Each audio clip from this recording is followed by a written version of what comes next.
ध्यानमूलं गुरुर्मूर्ति पूजामूलं गुरुर्पदं मंत्रमूलं गुरुर्वाक्यं मोक्षमूलं गुरुर्कृपा।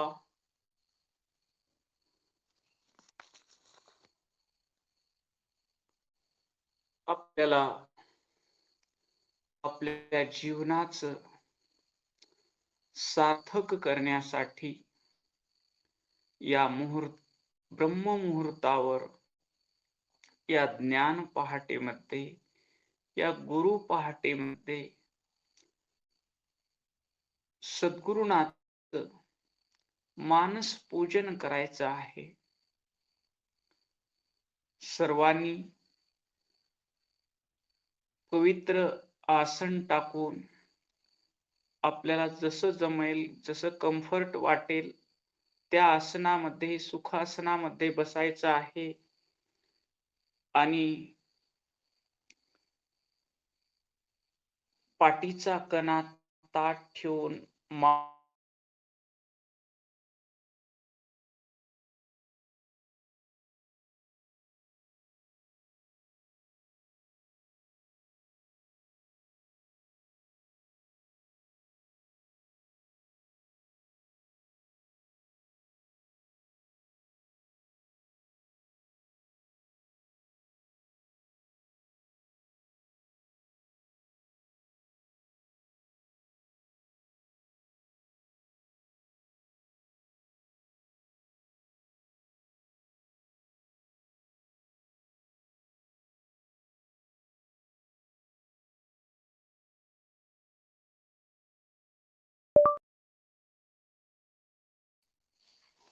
जय गुरुदेव। आपण या ज्ञान पहाटेमध्ये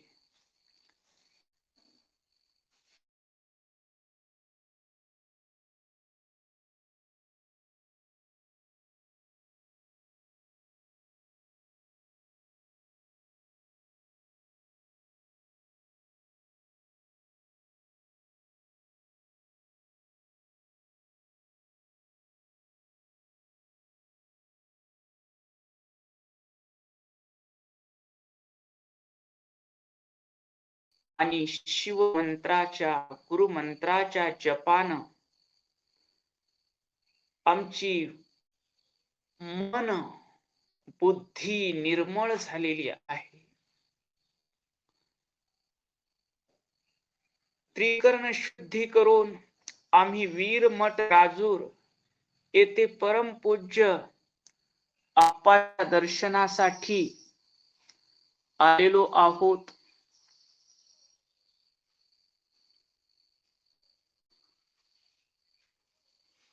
मठामध्ये, वीर मठ राजूर येथे प्रवेश करताच आम्हाला अगाध शांतीची, अद्भुत प्रसन्नतेची, परम आनंदाची अनुभूती येत आहे। जी भूमी गुरु मडिवाळ शिवाचार्य अप्पाजीच्या पदस्पर्शानं पावन झाली, जी भूमी राष्ट्रसंत सद्गुरु डॉक्टर शिवलिंग शिवाचार्य अप्पाजीच्या वास्तव्यानं पुनीत झाली,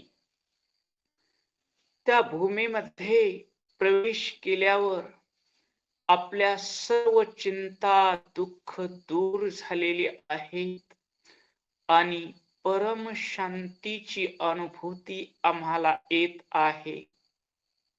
आम्ही मठामध्ये आलेलो आहोत।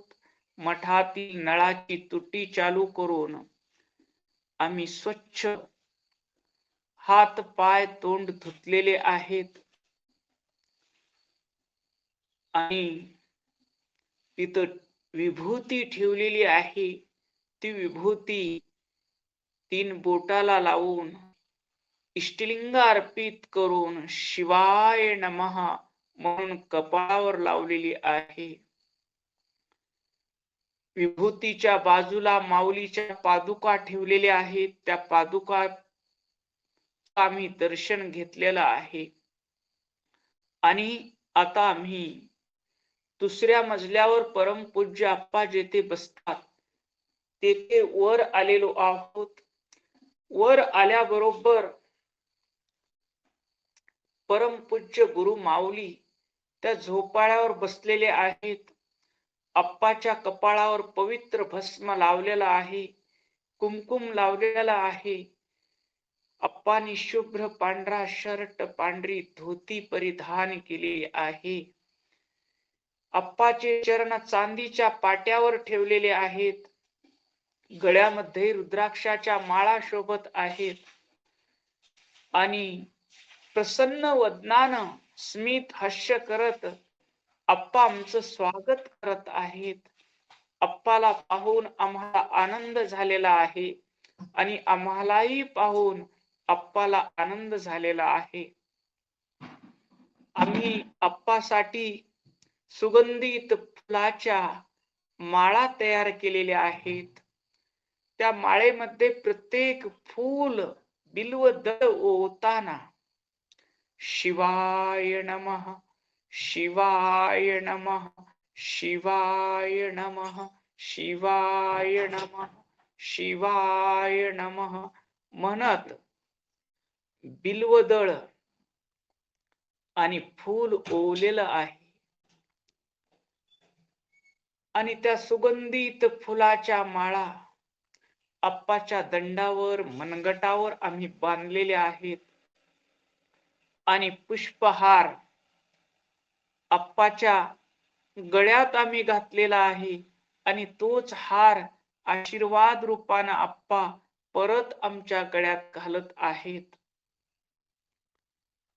आम्ही आप्पाच्या चरणाजवळ बसलेलो आहोत. आप्पाच्या चरणाखाली आमचा डावा तळहात ठेवलेला आहे. उजव्या हातामध्ये पवित्र जलानं भरलेला कुंभ आहे. चरणाखाली अभिषेकाचं ताट ठेवलेलं आहे. आम्ही आप्पाच्या चरणाचा अभिषेक करत आहोत. शिवाय नमः, शिवाय नमः, शिवाय नमः, शिवाय नमः, शिवाय नमः. त्या गुरुचरणाचा आम्ही अभिषेक करून त्या चरणीचं तीर्थ आम्ही घेत आहोत.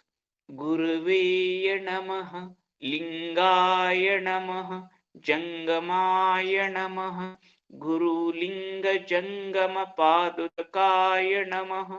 सर्वमंगल मांगल्यम, सर्व पावनम, सर्व सिद्धिकर पुसा शंभू पादांबुधारणम. त्या गुरुचरणीचं तीर्थ घेऊन आमच्या शरीरातील सर्व रोग, सर्व आजार समूळ नष्ट झालेले आहेत. आमचं मन, आमची बुद्धी निर्मळ झालेली आहे. त्या ज्ञान तीर्थानं आमचा अहंकार लीन झालेला आहे, विसर्जित झालेला आहे. आम्ही आप्पाचे चरण स्वच्छ धुतलेल्या पांढऱ्या वस्त्राने अलगद हळुवार पुसून घेत आहोत आणि पवित्र भस्म शिवाय नमः, शिवाय नमः म्हणत दोन्ही चरणाला भस्म लावलेला आहे आणि हल्दी कुमकुम लावून गुरु माऊलीच्या अंगुष्टाचं पूजन करत आहोत. पूजन झाल्यानंतर आम्ही पुष्प बिल्वदळ आप्पाच्या चरणी शिवाय नमः, शिवाय नमः, शिवाय नमः, शिवाय नमः, शिवाय नमः म्हणत आम्ही पुष्प बिल्वदळ गुरुचरणावर अर्पण केलेले आहेत आणि साष्टांग दंडवत घातलेला आहे.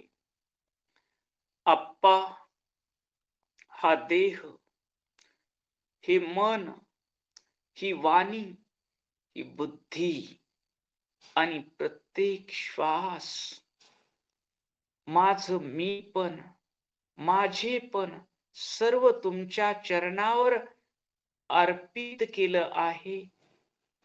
मी आणि माझा संसार तुमचा आहे. जैसा तैसा भोग घडो या देहासी, न घालू तुम्हासी संकटाते. तरी मागणे हे एक, वियोगाचे दुःख देऊ नका. अप्पा, तुमच्या चरणाचा वियोग होऊ देऊ नका.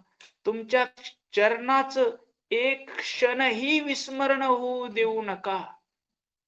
संसारातलं मला दुसरं काहीही नाही मिळालं तर चलेल, पण तुमच्या चरणाचा एक क्षणही विस्मरण होऊ देऊ नका.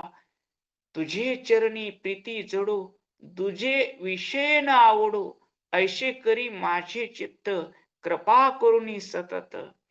अशी प्रार्थना करून अप्पाच्या चरणावर आम्ही चरणापाशी सर्वजण बसलेलो आहोत. हात जोडलेले आहेत आणि शुद्ध अंतकरणातून प्रार्थना करत आहोत. अप्पा, मानवाचा महादेव करणार, जीवाचा शिव करणार शिवयोग शास्त्र तुम्ही आम्हाला सांगावं.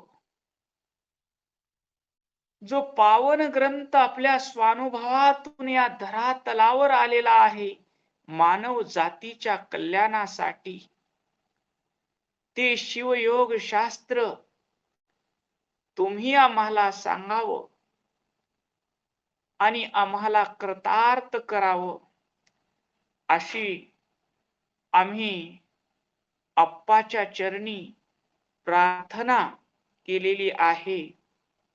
आणि अप्पाही प्रसन्न वदनानं आमच्या प्रार्थनेला अप्पानी स्वीकृती दिलेली आहे. आणि आम्ही मनाचे कान करून ती गुरु माऊलीचा शिवयोग शास्त्र हा पावन ग्रंथ गुरुमुखानं श्रवण करत आहोत.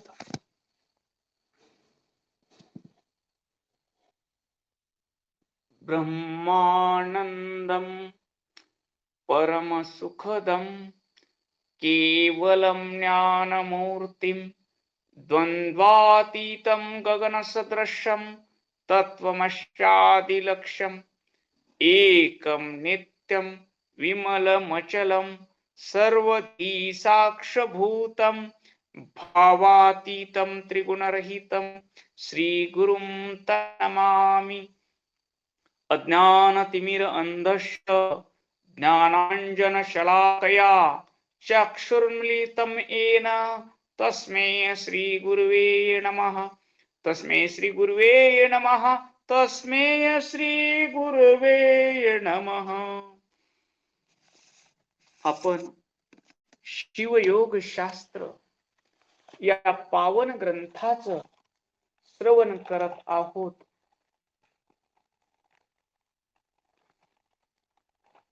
शिवयोग शास्त्र या ग्रंथातील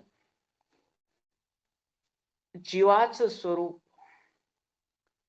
विश्वाचं स्वरूप, मायेचं स्वरूप आणि जीवाच्या बंधनाचं स्वरूप आपण पाहिलेलं आहे. आणि आपण परशिव परब्रह्म आणि शिव तत्व या प्रस्तावनेतील प्रकरणाचा विचार करत आहोत.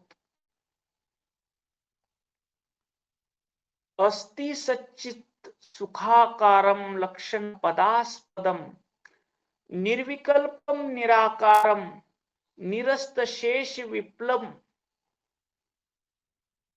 या सिद्धांत शिखामणी ग्रंथातील श्लोकाचं विवरण आपण पाहत आहोत.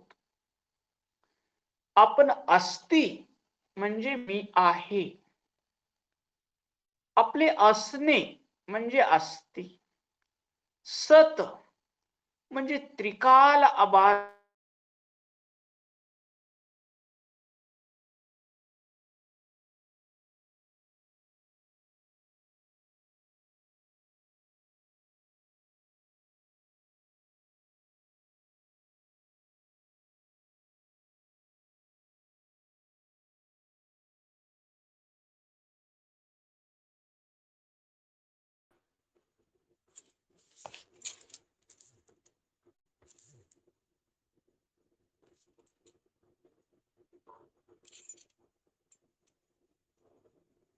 आवाज येतोय सगळ्यांना?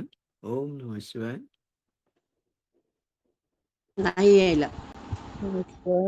आवाज नाही यायला.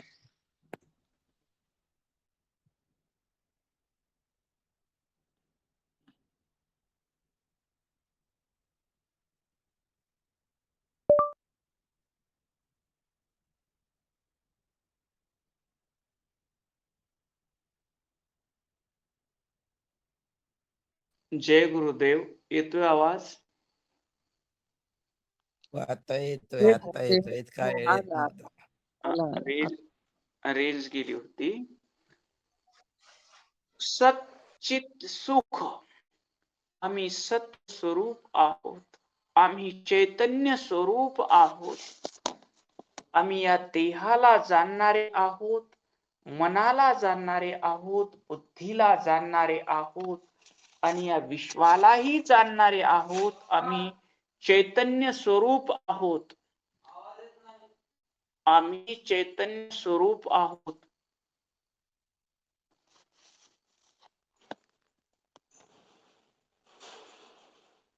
आणि सुख हा आमचा मूळ स्वभाव आहे. आम्ही सुख स्वरूप आहोत. आम्ही आनंद स्वरूप आहोत. आम्ही आनंदाचा शोध घेत आहोत. तो आनंद आमच्या आत ओतप्रोत भरलेला आहे. नवे आनंद स्वरूप, सुख स्वरूप आम्ही स्वतः आहोत. आणि आमच्या आत्मस्वरूपाला भौतिक लक्षणानं ओळखता येत नाही. त्याला रंग नाही, रूप नाही, आकार नाही. आणि जो सर्व शब्दांचा आधार आहे, सर्व पदांचा आधार आहे, पण स्वतः शब्दाच्या मर्यादेत अडकत नाही. ज्याचे वर्णन शब्दात करता येत नाही, म्हणून तो कसा आहे? पदास्पदम. आपल्या स्वरूपाला रंग नाही, रूप नाही, आकार नाही. ही कशाहून आपल्याला जाणता येईल? काल आपली चर्चा झाली होती. आपल्यापैकी कुणाला सांगता येईल? आपला जे आत्मा आहे त्याला रंग नाही, रूप नाही, आकार नाही. आपल्याला कशावरून जाणून घेता येईल? सांगता येईल?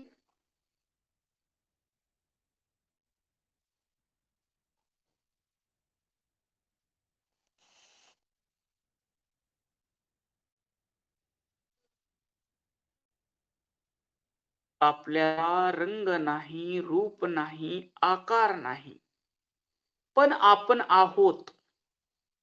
आहोत की नाही? आहोत.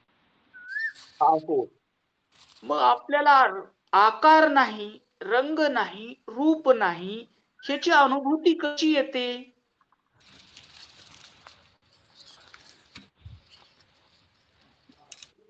कारण बाहेरून आल्यानंतर जर दार लावलं असलं, कोणी विचारलं तर कोण आहे म्हणल्यानंतर मी आहे म्हणतो. फोटो काढता येत नाही, आत्म्याची शरीराची फोटो काढता येते. हा मुद्दा बरोबर आहे.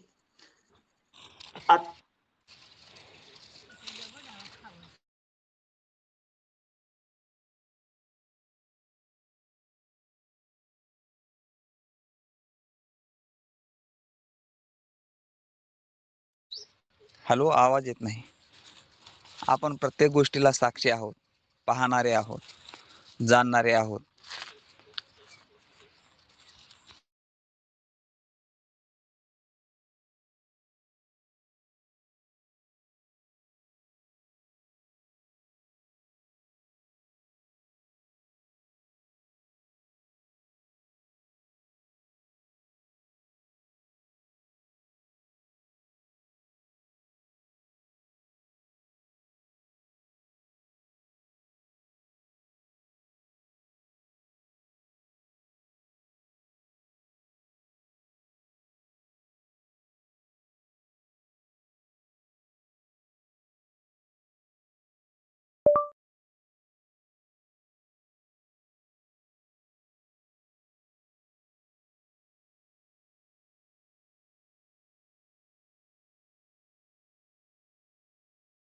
ओम नमः शिवाय. आवाज येत नाहीये भाऊ. ओम नमः शिवाय. गुरुदेव, येतोय आवाज? आता येतोय. या केसापासून नखशिकांतापर्यंत ओतप्रोत भरलेलं चैतन्य आहे. अशी कोणतीही एक्सरे मशीन किंवा MRI मशीन निघाली नाही की ती आमचा आत्मस्वरूपाचा फोटो काढू शकेल. आणि तो आत्मा कसा आहे हे दिसतच नाही, इंद्रियाला जाणता येत नाही, मग त्याचं शब्दामध्ये वर्णन करता येईल का? त्याचं नाही. शब्दामध्ये नाही. करता येणार नाही. म्हणून तो पदास्पदम आहे. पण सर्व शब्दाचा उगम कुठून होतो? शब्द कुठून इथूनच निघतात? होतो. ते इथूनच होतो. जिथून शब्द निघतात, जिथून सर्व ज्ञान प्रकट होतं, जिथून सर्व शास्त्र प्रकट होतात, जिथून सर्व देवतांना कार्य करण्याची शक्ती मिळते, ते स्वरूप आमचं आत्मस्वरूप आहे. तिन्ही देवाचे विश्रामधाम, आमचे गुह्य स्वरूप परम, तयाचे सत्य सृष्टी कर्म, रीती देव आनंदे. तिन्ही देवाचं विश्राम धाम असलेलं आमचं आत्मस्वरूप आहे. पण त्याला डोळ्यानं पाहता येत नाही, त्याचं शब्दात वर्णन करता येत नाही. पुढं म्हणतात निर्विकल्पम, जिथं कसलाही संकल्पही नाही आणि विकल्पही नाही, तिथं मी आणि तू असा भेदच नाही. म्हणून तो कसा आहे? निर्विकल्प आहे, ज्याच्यामध्ये कुठलाच संभ्रम नाही, संकल्पही उठत नाही आणि विकल्पही उठत नाही. म्हणून आमचं स्वरूप कसं आहे? निर्विकल्प आहे. संकल्प विकल्प कोण करत हो? संकल्प विकल्प कोण करत? मन मन करतात. करतं. मग मन म्हणजे आम्ही आहोत का? नाही. मनाला आम्ही जाणणारे आहोत का आम्ही मन आहोत? मनाला जाणणारे आहोत. मन कुणाच्या सत्तेनं संकल्प विकल्प करत? आमच्या सत्तेनं. आमच्या सत्तेनं मन संकल्प विकल्प करत. ते मन ज्यावेळेस मिठाचा खडा ज्यावेळेस समुद्राची खोली मोजायला जातो, त्यावेळेस तो काय होतो? समुद्र रूप होऊन जातो. समुद्र रूप होऊन जातो. तसं मन ज्यावेळेस आमच्या स्वतःच्या स्वरूपाला जाणायला जातं, त्यावेळेस ते काय होऊन जातं? आमच्या स्वरूपच होऊन जात. शिव स्वरूप होऊन जातं आणि त्याची संकल्प विकल्प थांबतात. मन शिवमय होतं, बुद्धी निर्मळ होते.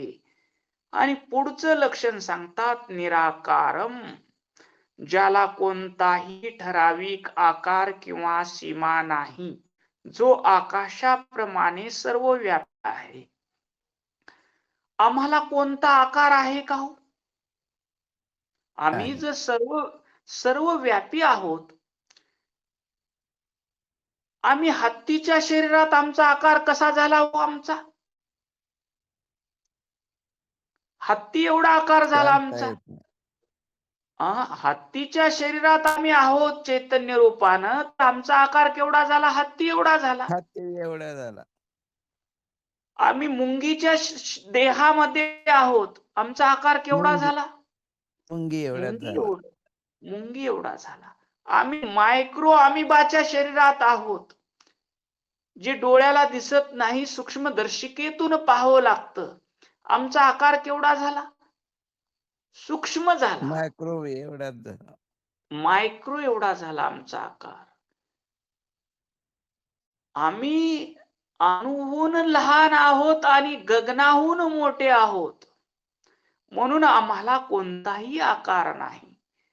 आम्ही माशीच्या शरीरात माशी एवढे, भुंग्याच्या शरीरात भुंग्या एवढे, माशाच्या शरीरात माशा एवढे, माणसाच्या शरीरात माणसा एवढे, हत्तीच्या शरीरात हत्ती एवढे, देव माशाच्या शरीरात देव माशा एवढे.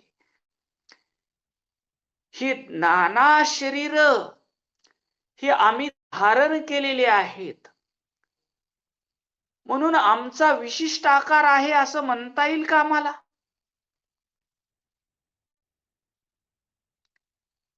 नाही आम्हाला म्हणता येत. म्हणता येणार नाही. सर्व व्यापक आम्ही सर्व व्यापक आहोत.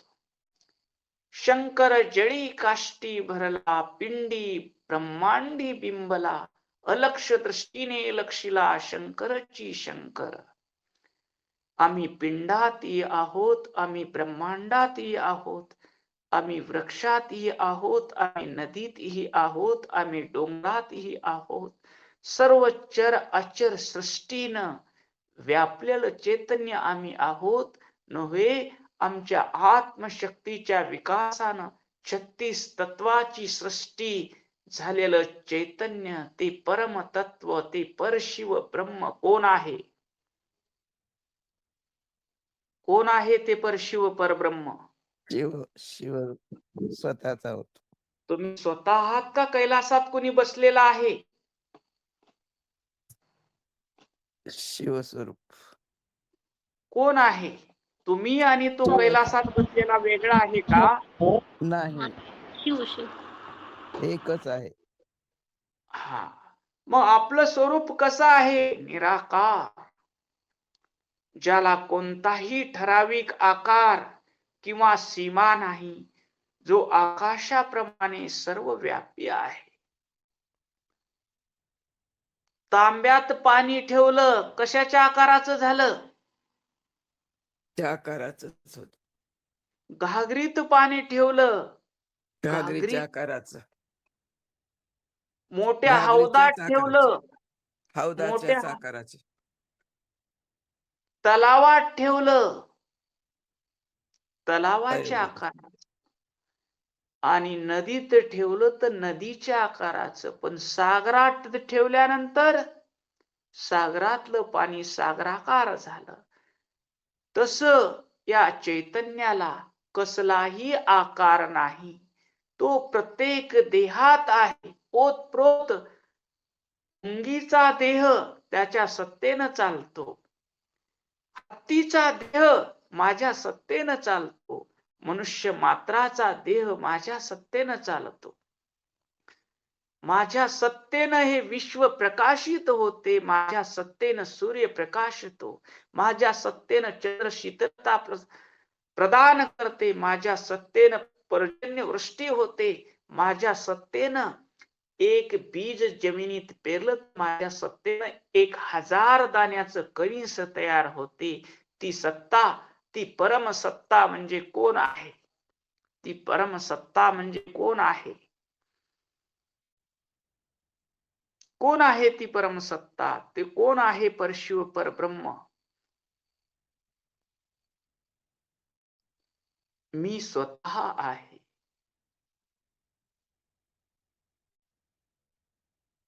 पुढं काय म्हणतात? निरस्त अशेष विप्लवम. अशेष विप्लवम, त्या चैतन्याची अनुभूती आली. सतचित आनंद मी आहे. मी, मला कुठलंही लक्षण नाही, रंग नाही, रूप नाही. शब्दामध्ये मला जाणण्याचं, माझं वर्णन करण्याचं सामर्थ्य नाही. मी निर्विकल्प आहे, मी निराकार आहे. हे मी ज्यावेळेस जाणतो, हे ज्यावेळेस मला ज्ञान होतं, कुणाच्या कृपेनं ज्ञान होतं मला?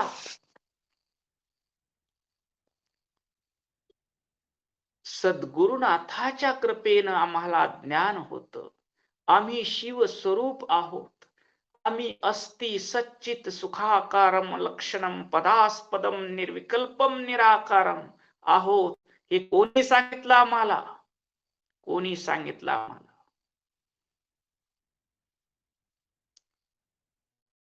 सद्गुरुनाथांनी, परमपूज्य आप्पांनी सांगितलं आम्हाला. तू सत्स्वरूप आहेस, तू चैतन्य स्वरूप आहेस, तू सुखाचा सागर आहेस, तू आनंदाचा सागर आहेस. तुला रंग नाही, रूप नाही. तुला आकार नाही, तुला शब्दानं जाणता येत नाही, तुझं शब्दानं वर्णन करता येत नाही. तू निर्विकल्प आहेस, तू निराकार आहेस, तू सर्व व्यापी आहेस. हे ज्ञान झाल्यानंतर अशेष विप्लवम म्हणजे सर्व प्रकारचे विकार, आमच्यातले सर्व विकार, मी जन्मणारा आहे, मी वाढणारा आहे, मी तरुण होणार आहे, मी म्हातारा होणार आहे, मी मरणार आहे. अस्ति जायते स्थिती विवर्धते विपरिमनते विनश्यते. हे 6 विकार निघून गेले आणि मी एका देहापुरता मर्यादित आहे. ही काय आमचं? काय आमचं? मी एका देहापुरता मर्यादित आहे असं म्हणणं म्हणजे आमचं काय आहे? अज्ञान आहे. हे अज्ञान आमचं गुरुच्या बोधानं दूर झालेलं आहे. आणि मी जन्मणार आहे म्हणल्यावर कशाची भीती आहे मला? मरणाची भीती. आणि मी जीव आहे का शिव आहे हे गोंधळ निरस्त म्हणजे कायम स्वरूपी निघून गेलेला आहे. आमचा गुरुचरणावर दृढ विश्वास असला पाहिजे. आणि गुरुनं आम्हाला बोध दिला, सांगितलं, बाळा तू अस्ति आहेस, कायम स्वरूपी असणारा आहेस, तू सत स्वरूप आहेस, त्रिकाल अबाधित सत्य आहेस, तू चित्त चैतन्य स्वरूप आहेस, या देहाला आणि विश्वाला प्रकाशित करणारं चैतन्य तू आहेस, तू सुख स्वरूप आहेस, तुला बाहेर सुखाचा शोध घ्यायची गरज नाही, तू सुखाचा सागर आहेस, तू आनंदाचा सागर आहेस, तू रंगरूपातीत आहेस, तू शब्दातीत आहेस, तू निर्विकल्प आहेस, निराकार आहेस. हे गुरुनं सांगितलं आणि आम्ही त्या शब्दावर दृढ विश्वास ठेवला. गुरुवाक्य धरा ध्यानी, अवघी सांडा वाचाळणी, सद्गुरूचे उपकार थोर, त्याने दाविले अपपर. हे गुरुनं सांगितलं आणि आम्ही तात्काळ ग्रहण केलं. आणि मी शिव आहे, मी सत्य स्वरूप आहे, मी चैतन्य स्वरूप आहे, मी सुख स्वरूप आहे, मी रंग रूपातीत आहे, मी गुणातीत आहे, मी शब्दातीत आहे, मी निर्विकल्प आहे, मी निराकार आहे, मी विश्वव्यापक आहे. हा आमचा दृढ भाव झाल्यानंतर अशेष विप्लवम निरस्त. आमचे विकार, आमचे अज्ञान, आमचं दुःख, आमची मृत्यूची भीती आणि आमच्या मनातील गोंधळ निघून जाऊन आम्ही काय झालेलो आहोत? काय झालो आम्ही?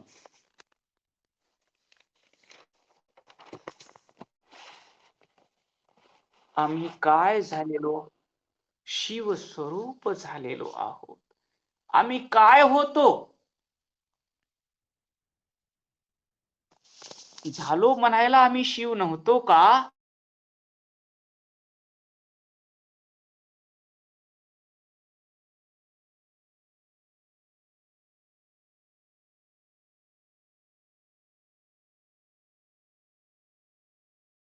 होतो. जय गुरुदेव.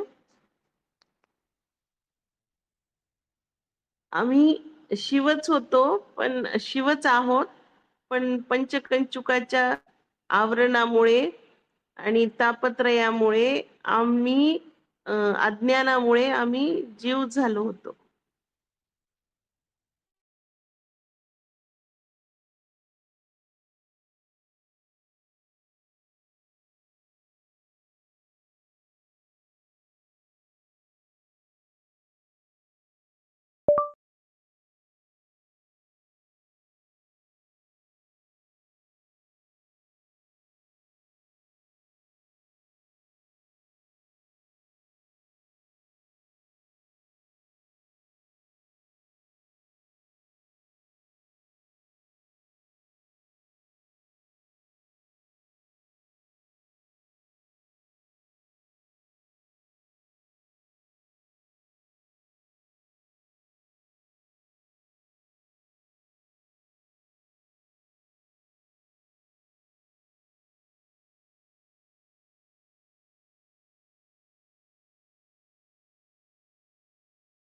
येतोय आवाज?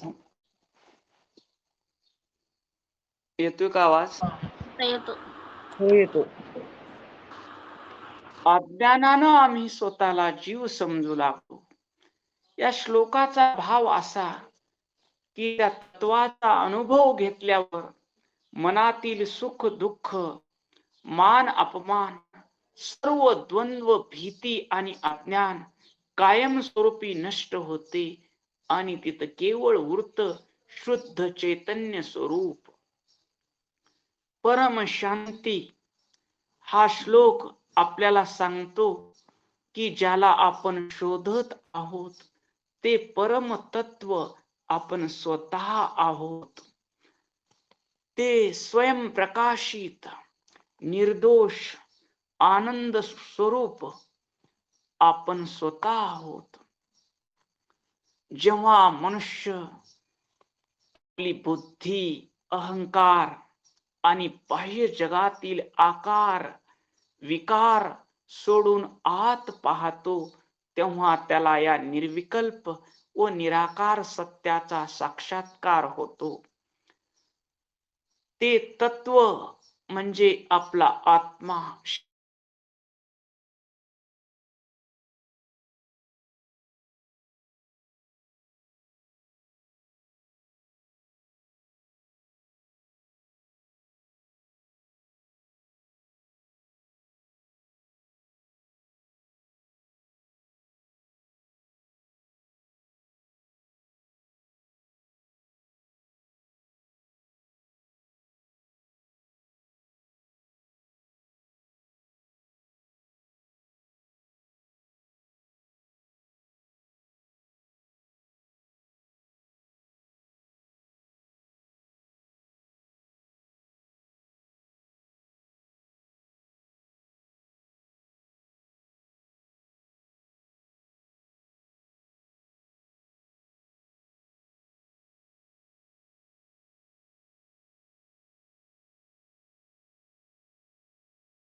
हे गुरुदेव, येतोय आवाज?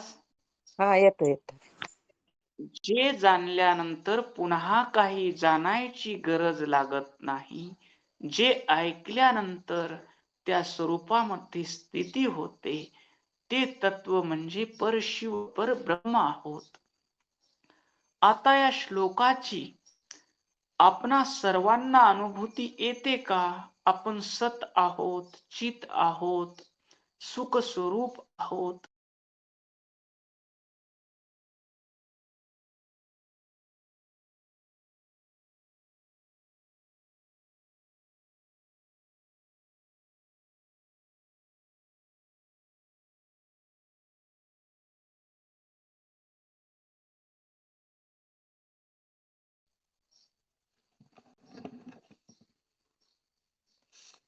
या श्लोकाची आपल्याला अनुभूती येते का? तुम्ही सत तत्वाचा, चित तत्वाचा, सुख तत्वाचा, अलक्षण पदास्पदम निर्विकल्पम निराकारम या तत्वाची अनुभूती घेतली आहे का? सांगता येईल आपल्यापैकी कुणाला?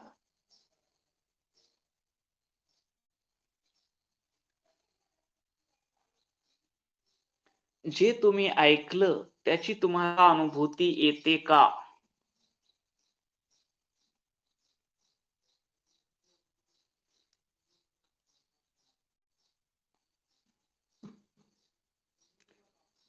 या श्लोकाची तुम्हाला अनुभूती येते का? अस्ति सच्चित सुखाकारम लक्षण पदास्पदम निर्विकल्पम निराकारम निरस्त शेष विप्लवम. या श्लोकाची आपणास अनुभूती येते का? येतोय का आवाज? हो हो आवाज येतो. येते अनु. अनुभूती येते. या सच्चित सुख निर्विकल्प निराकार स्वरूपाची अनुभूती कशी येते सांगता येईल आपल्यापैकी कुणाला?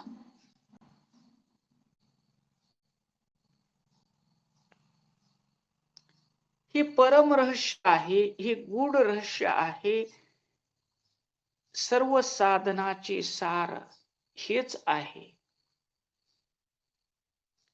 या सत चित सुख अलक्षण पदास्पदम निर्विकल्पम निराकारम या तत्वाची आम्हाला अनुभूती येते का? जय गुरुदेव.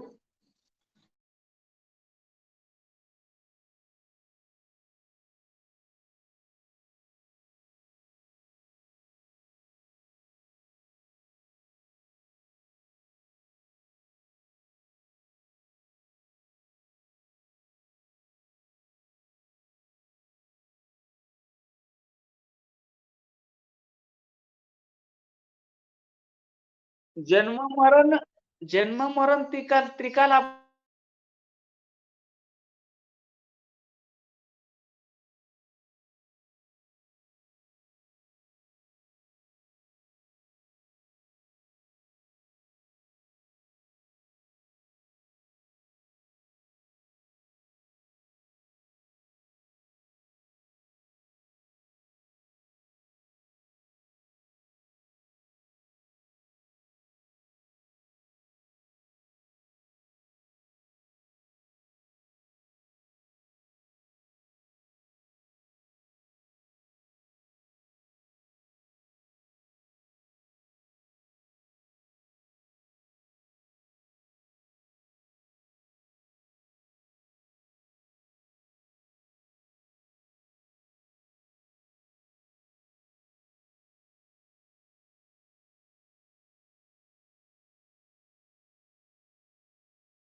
जय गुरुदेव.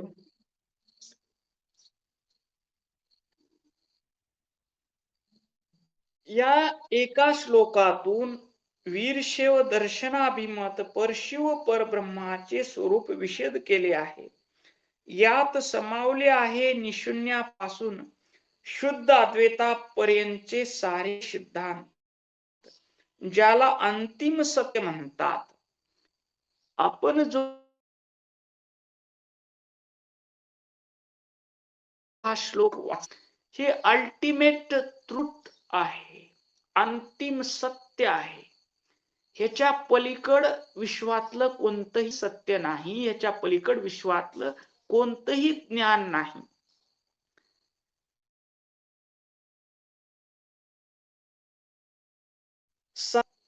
निशून्यापासून शुद्ध अद्वैतापर्यंतचे सारे सिद्धांत या श्लोकापाशी येऊन थांबतात. अस्ति सच्चित सुखाकारम लक्षण पदास्पदम निर्विकल्पम निराकारम.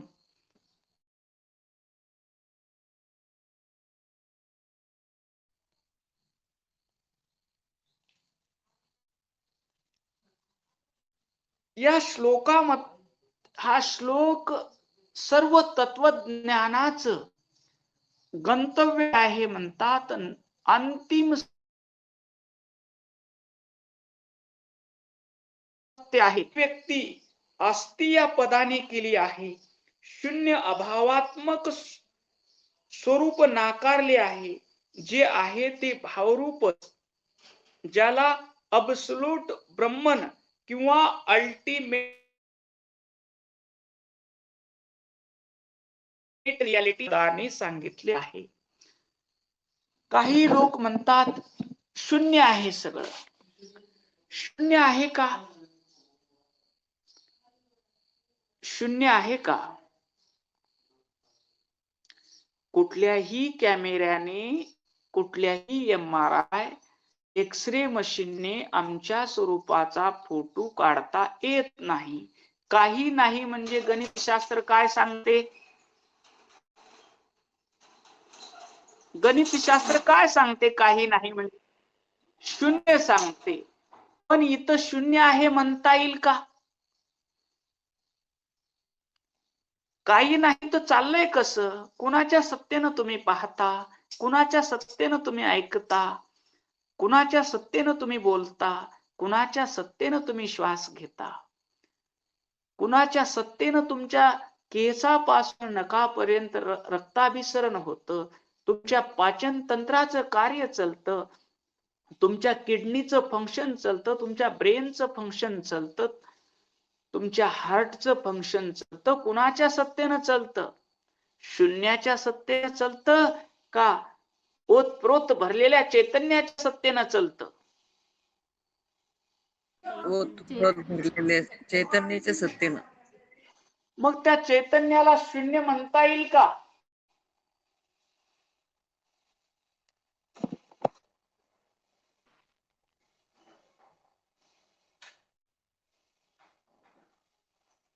मग त्या चैतन्याला शून्य म्हणता येईल का? नाही. मग आमचा आत्मा कसा आहे? भावरूप आहे. शून्य रूप म्हणता येणार नाही. ज्याच्या सत्तेशिवाय झाडाचं पानही हालत नाही ते चैतन्य म्हणजे आम्ही आहोत. आम्ही शून्यवाद स्वीकारलेला नाही. शून्यवाद आम्हाला मान्य नाही. कारण मी आहे ही अनुभूती आहे का नाही आपल्याकडं?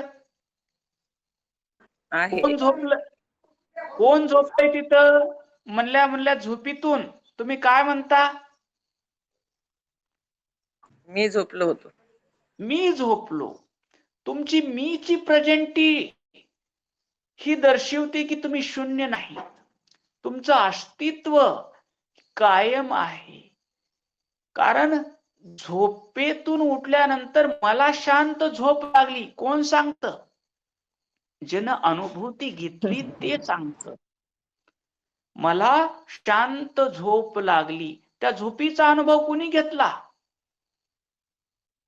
मीच घेतला. मी घेतला. मग शून्य आहात का तुम्ही? नाही. वीरशैव तत्वज्ञानानं शैव दर्शनानं शून्य अभावात्मक स्वरूप नाकारलेलं आहे. जे आहे ते भावरूप आहे. आम्हाला अनुभूती येते. खूप स्वप्न वाईट पडलं हो म्हणतो. त्यावेळेस स्वप्न कोणी पाहिलं? स्वप्न कोणी पाहिलं? मीच पाहिलं.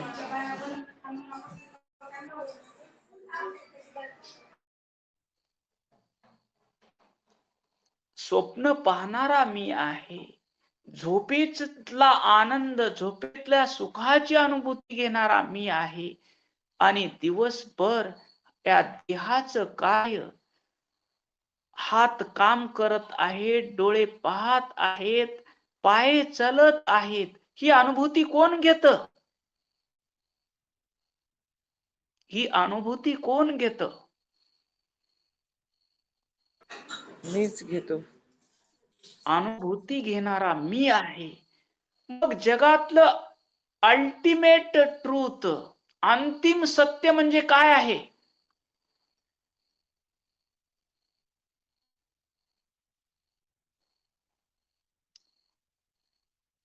अल्टिमेट रिएलिटी, अंतिम सत्य काय आहे जगातलं?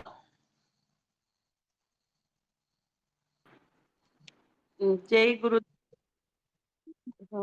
मी सच्चित आनंद शिवस्वरूप आहे. सच्चित आनंद शिव स्वरूप मी आहे, हे अंतिम सत्य आहे. कसं आहे तुमचं स्वरूप? या श्लोकामध्ये जे जगातलं सगळं तत्वज्ञान आहेत म्हणतात आप्पा. या श्लोकामध्ये जगातले जसं सर्व नद्या समुद्रामध्ये येऊन थांबतात, तसं या श्लोकामध्ये जगातले सर्व शास्त्र येऊन थांबतात. ते अल्टिमेट ट्रूथ आहे, अंतिम सत्य आहे. तुम्ही शिव स्वरूप आहात, सच्चित आनंद स्वरूप आहात. पुढे काय सांगितलंय त्या श्लोकामध्ये? त्या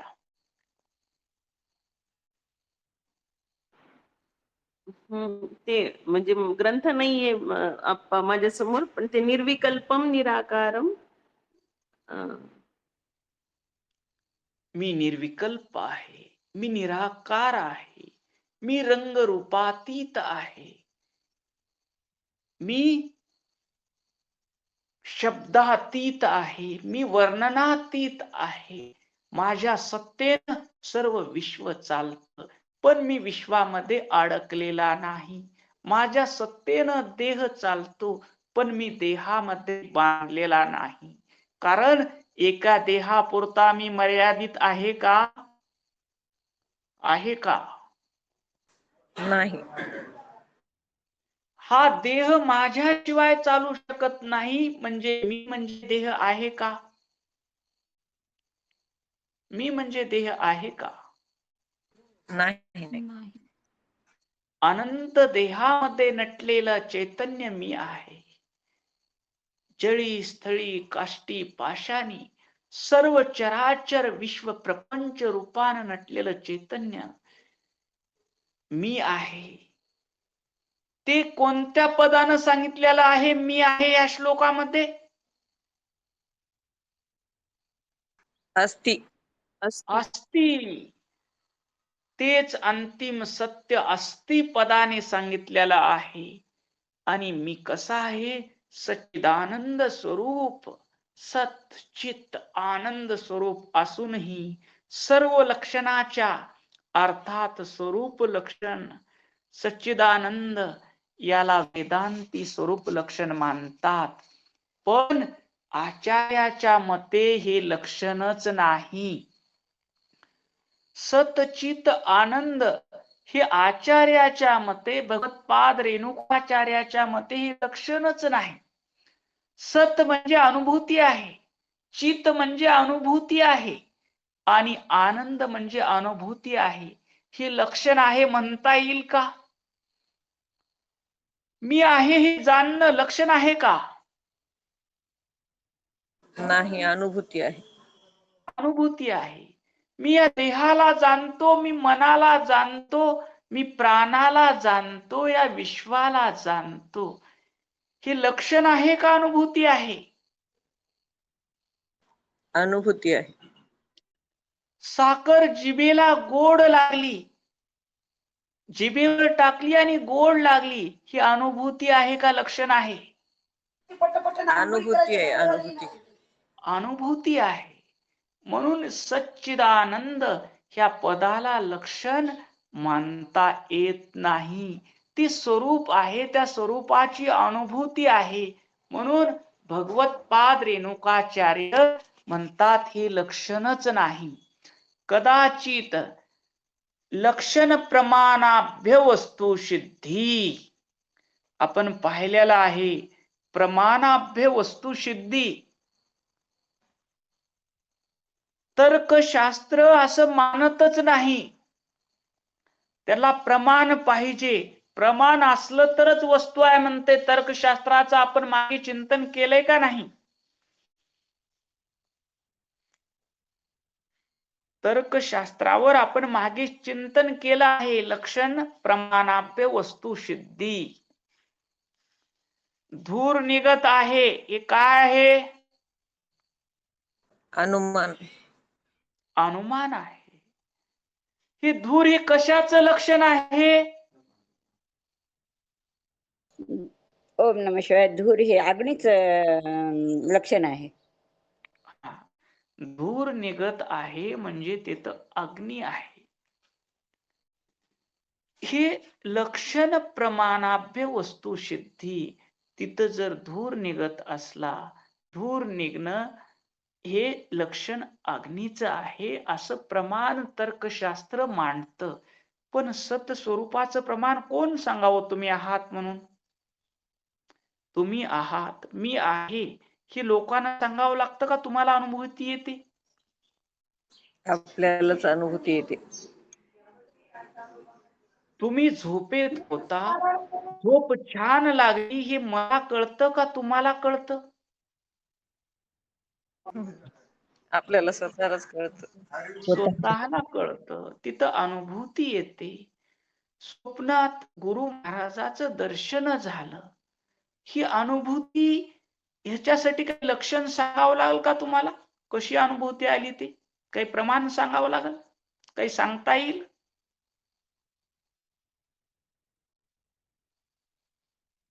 स्वप्नामध्ये तुम्हाला गुरु महाराजाचं दर्शन झालं, ही अनुभूती सांगता येईल का? ह्याच्यासाठी काही प्रमाण, कसं पडलं स्वप्न, कसं बघितलं, तुम्हाला सांगता येईल का? का अनुभवाची गोष्ट आहे? अनुभवाची गोष्ट आहे. ही अनुभवाची गोष्ट आहे. मग इथं लक्षण प्रमाणाभ्य वस्तुसिद्धीचं काम नाही. कारण सत स्वरूप, चित्त स्वरूप, आनंद स्वरूप हे आपलं स्वतःच स्वरूप असल्यामुळे ज्याला लक्षण नाही त्याची सत्ता तरी आहे, अस्तित्व तरी कसे मानायचे अशी शंका येऊ नये. मग तुम्ही म्हणाल ज्याचं प्रमाणच काही नाही, ज्याचं लक्षणच काही नाही, मग तो आत्मा आहे कसं म्हणायचं? असा प्रश्न तुमच्या पुढे येईल का? असा प्रश्न तुमच्या पुढे येईल का? असा प्रश्न तुमच्या पुढे येईल का? जय गुरुदेव. जेव्हा आपल्याला अज्ञान असते, स्वस्वरूपाचं ज्ञान नाही, तेव्हा असा प्रश्न येऊ शकतो.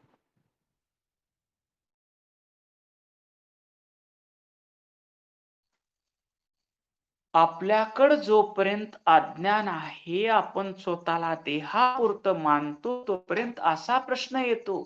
पण सद्गुरुनाथानं सांगितलं, तू सत स्वरूप आहेस, चित स्वरूप आहेस, आनंद स्वरूप आहेस.